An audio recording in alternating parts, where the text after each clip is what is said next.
அனைவருக்கும் வணக்கம். நம்ம சேனல்ல என் கதை அப்படின்ற தலைப்புல என்னோட வாழ்க்கையோட சோக பகுதியை பதிவிட்டிருந்தேன். பதிவிட்ட பிறகுதான் எனக்கு தெரியுது அது என் கதை மட்டும் இல்ல, என்னைய மாதிரி நிறைய சகோதரிகளின் கதையும் அதுதானு. அவங்க எல்லாருக்கும் என்னால சொல்ல முடிஞ்சது, என்ன ஆனாலும் துவண்டு போகாதீங்க, தைரியமா இருங்க, எதை நினைச்சு விரக்தியா ஒரே இடத்துல நிக்காதீங்க, ஓடிக்கிட்டே இருங்க. நானும் துவண்டு தான் போனேன், சோகமா தான் இருந்தேன். எல்லாருக்கும் அசால்ட்டா அறிவுரை சொல்றேன். என்னால மத்தவங்களோட அறிவுரையை காது கொடுத்து கேட்க முடியாத நிலைமையில இருந்தேன். அதுவும் நமக்கு ஆறுதலா ஆதரவா இருப்பாங்கன்னு நம்ம உரிமையா நினைக்கிற சில பேரே எரியிற நெருப்புல எண்ணெய் ஊத்துற மாதிரி இன்னும் சில பிரச்சனைகள்லாம் கொண்டு வருவாங்க.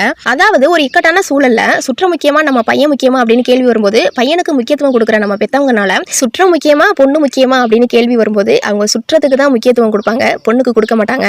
அப்படிப்பட்ட மோசமான சமூக கட்டமைப்புல தான் நம்ம இன்னுமே வாழ்ந்துகிட்டு இருக்கோம். இது மாதிரி எங்க அம்மாவே எனக்கு எதிராக இருக்க மாதிரியான ஒரு கடினமான சூழல்லாம் எனக்கு வந்துச்சு. அதெல்லாம் மறக்கவே முடியாது. நம்ம பிரச்சனையோட வழியை விட நம்ம பிரச்சனைக்கு ஆறுதலா இருப்பாங்கன்னு சொல்லிட்டு நினைக்கிறவங்களே நமக்கு எதிராக திரும்பும் போது மனசு ரொம்ப ரணமா கஷ்டமா இருக்கும். அப்படி நம்ம தனித்து விடப்படும் போதுதான் இந்த உலகத்தோட வாழ்க்கையோட அல்காரிதமே நமக்கு புரியும். நம்ம கூட எத்தனை பேர் இருந்தாலுமே அவங்கனால எல்லா நேரத்திலையும் எல்லா சூழல்லையும் நமக்கான ஆறுதலை கொடுக்க முடியாது. நமக்கு எதிராக கூட திரும்பலாம். நமக்கு நம்ம மட்டும்தான் துணை அப்படின்ற ஒரு முழு அனுபவத்தை அந்த தனிமை தான் நமக்கு கத்துக் கொடுக்கும். எனக்கும் அதான் கத்துக் கொடுத்துச்சு. நான் இப்ப சோகமாவே இல்ல.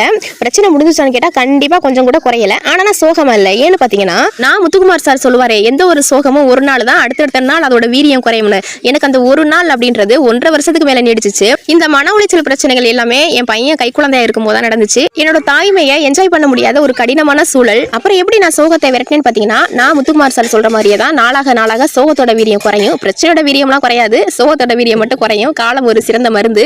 2, நம்ம உருவாக்காத பிரச்சனை நினைச்சு நம்ம ஏன் சோகமா இருக்கணும். அப்புறம் 3, நம்ம சோகமா அழுதுகிட்டே இருந்தா நம்மளோட பிரச்சனை எதுவும் குறைய போகுதா? கண்டிப்பா குறைய போறது இல்ல. அப்புறம் ஏன் நம்ம சோகமா இருக்கணும்? அப்புறம் நம்ம துன்பத்தை நினைச்சு ஒரு இடத்துல விரக்தியில நின்னுட்டோம்னா அப்படியே உட்காந்துருவோம், உட்காந்தா படுத்துருவோம். நமக்கு மேல துன்பம் பாய் போட்டு படுத்து டேரா போடுறோம். அப்புறம் நம்மளால எழுந்திருக்கவே முடியாது. அதனால நாம எந்த ஒரு இடத்துலயும் முடங்கி நின்றவே கூடாது. நான் எப்போதுமே என்னோட கடினமான சூழலை கூட ஒரு சந்தோஷமான சூழலா தான் மாத்துறதுக்கு முயற்சி பண்ணுவேன்.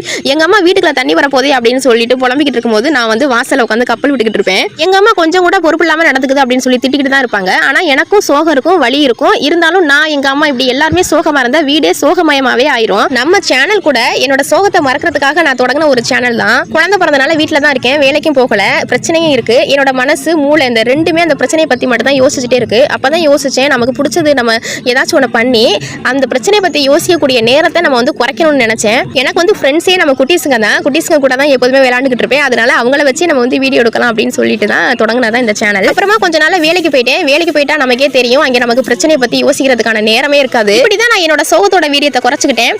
மாற்றம் ஒன்றே மாறாதது, காத்திருப்போம். நதியிலே விழுந்த இலையென உனது பயணங்கள் தொடர்ந்து போகட்டும்.